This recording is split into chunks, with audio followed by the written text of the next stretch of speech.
This is probably one of the best salt and pepper chicken that I've had ever. Yo, my people, you good, yeah? Back again with another food review.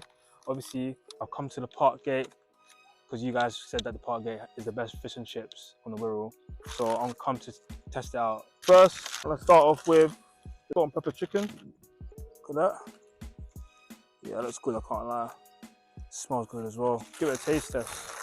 Yeah, get that close up. Yeah.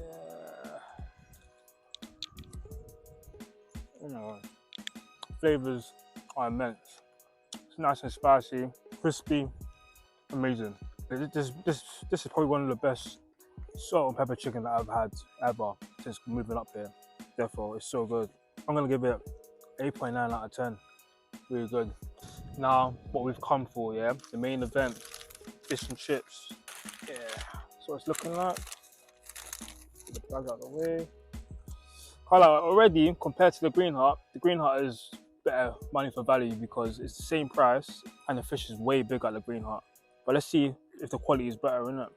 Try the fish first, yeah? Oof. Oh, the flies, fam. Oh my days. Move, man.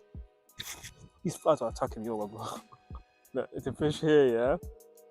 They've got curry sauce as well, mushy peas. Ooh. Fish with the curry sauce is good. You lot are right. Can't lie.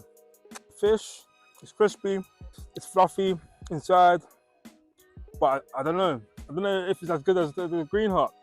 It's close, but I don't know if it's as good. It's not bad. I'm gonna give it a 9.5 out of 10. That is good. Let's try the chips, yeah? Chips are nice, crispy out on the outside, fluffy on the inside.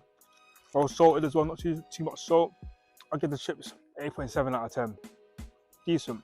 Overall, I'm gonna give Park Gate Fish and Chips an 8.4 out of 10. It's good, but not better than Green Heart. The Green Heart is the best so far that I've tried, innit? But anyway, before I go, let me know what else to try as well. Give me suggestions. I need your help.